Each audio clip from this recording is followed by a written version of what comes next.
বাসের টিকিট কাটুন অনলাইনে ঘরে বসে। আজকে কালকে অথবা অগ্রিম টিকিট বুকিং করে রাখতে চান, তাহলে মূলত ভিডিওটা আজকে আপনার জন্য খুব বেশি ইম্পর্টেন্ট। কাউন্টারে গিয়ে সময় নষ্ট না করে আপনার হাতে থাকা স্মার্টফোনটি দিয়ে কিন্তু টিকিট সংগ্রহ করতে পারবেন। কিভাবে টিকিট সংগ্রহ করবেন এবং টিকিট ডাউনলোড করবেন সেই প্রসেসটাই দেখাবো। কিভাবে টিকিট সংগ্রহ করবেন আপনাদের মূল্যবান সময় নষ্ট না করে চলুন শুরু করা যাক। শুরু করার আগে অবশ্যই চ্যানেলটিকে সাবস্ক্রাইব করবেন, আর যারা ইতিমধ্যে চ্যানেলটিকে সাবস্ক্রাইব করেছেন তাদেরকে অসংখ্য ধন্যবাদ।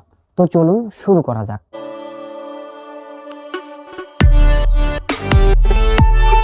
শুরুতেই চলে যাব মোবাইল স্ক্রিনে। মোবাইল স্ক্রিনে আসার পর গুগল ক্রোম ব্রাউজার ওপেন করব। ওপেন করার পর চলে যাব সার্চ বারে। সার্চ বারে গিয়ে লিখব সহজ.com। লেখার পর দেখতে পাচ্ছেন এমন একটি ওয়েবসাইট কিন্তু আমাদের সামনে চলে আসবে। এখানে দেখতে পাচ্ছেন ভাষাটি ইংলিশ আছে, আমি এটিকে বাংলা করে নেব। বাংলা করে নেওয়ার পর উপরের দিকে দেখতে পাচ্ছেন 3 লাইনে ক্লিক করব। 3 লাইনে ক্লিক করার পর এখানে দেখতে পাচ্ছেন বাস, লঞ্চ, ট্রেন, অর্থাৎ আমি কোনটি টিকিট কাটবো। আমি যেহেতু বাসের টিকিট কাটবো এই জন্য বাসে ক্লিক করব। বাসে ক্লিক করার পর এমন একটি ইন্টারফেস কিন্তু আমাদের সামনে চলে আসবে। এখানে দেখতে পাচ্ছেন ফ্রম, অর্থাৎ আপনি কোন জায়গা থেকে বাসে চড়বেন। আমি যেহেতু পঞ্চগড় থেকে চড়বো এই জন্য পঞ্চগড় সিলেক্ট করলাম।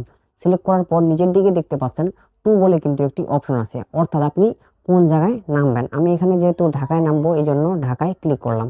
ঢাকায় ক্লিক করার পর এবার নিচের দিকে দেখতে পাচ্ছেন ডেট অফ জার্নি, আপনি কোন তারিখে জার্নি শুরু করবেন, আজকে, কালকে নাকি 7 দিন পরে।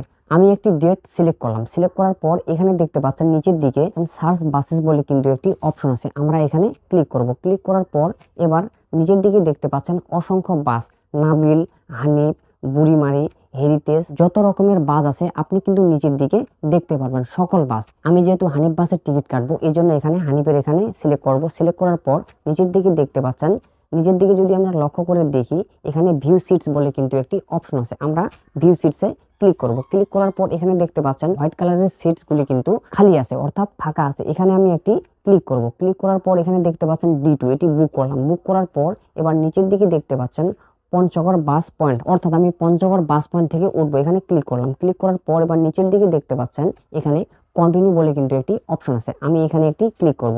ক্লিক করার পর এমন একটি ইন্টারফেস কিন্তু আমাদের সামনে চলে আসবে। এবার নিচের দিকে দেখতে পাচ্ছেন প্যাসেঞ্জারের নাম, অর্থাৎ আপনার নামটি এখানে বসাতে হবে। এখানে দেখতে পাচ্ছেন আমার নামটি কিন্তু এখানে বসিয়ে দিলাম। বসিয়ে দেওয়া হলে এবার নিচের দিকে দেখতে পাচ্ছেন মোবাইল, অর্থাৎ আপনার ফোন নাম্বারটি এখানে দিতে হবে। আমি আমার ফোন নাম্বারটি দিয়ে দিলাম।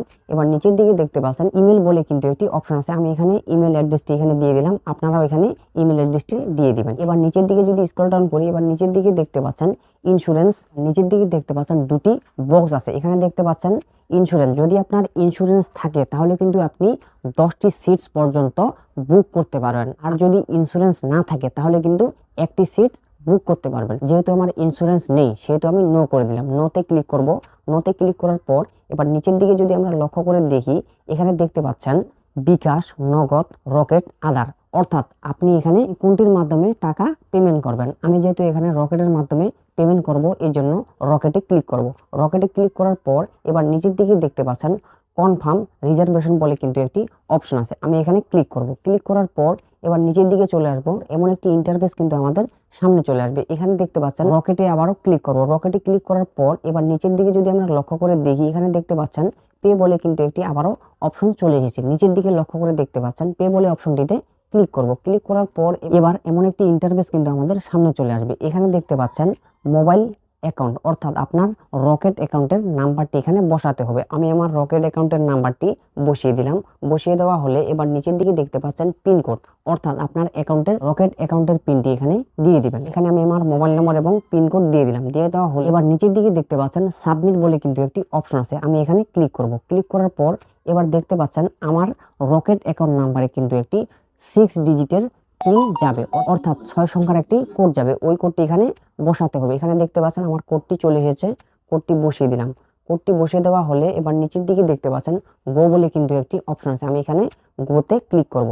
ক্লিক করার পর এখানে দেখতে পাচ্ছেন আমার টিকিটটি কিন্তু চলে এসেছে। টিকিটটি আপনি ডাউনলোড করে নেবেন। এখানে আমি আমার টিকিটটি ডাউনলোড করে নিলাম। টিকিটটি ডাউনলোড করা হলে আপনি কিন্তু কম্পিউটারের দোকানে বের করে নিতে পারবেন, অথবা মোবাইলে থাকলেও কোনো সমস্যা হবে না। আপনি বাস সুপারভাইজারকে টিকিটটি মোবাইল থেকেও কিন্তু দেখাতে পারবেন। তো ভিউয়ার্স, মূলত এই ছিল আমার আজকের ভিডিওটা যদি আপনার কাছে ভালো লেগে থাকে অবশ্যই একটি লাইক করে দিবেন এবং আপনার মতামত কমেন্টে জানাতে ভুলবেন না।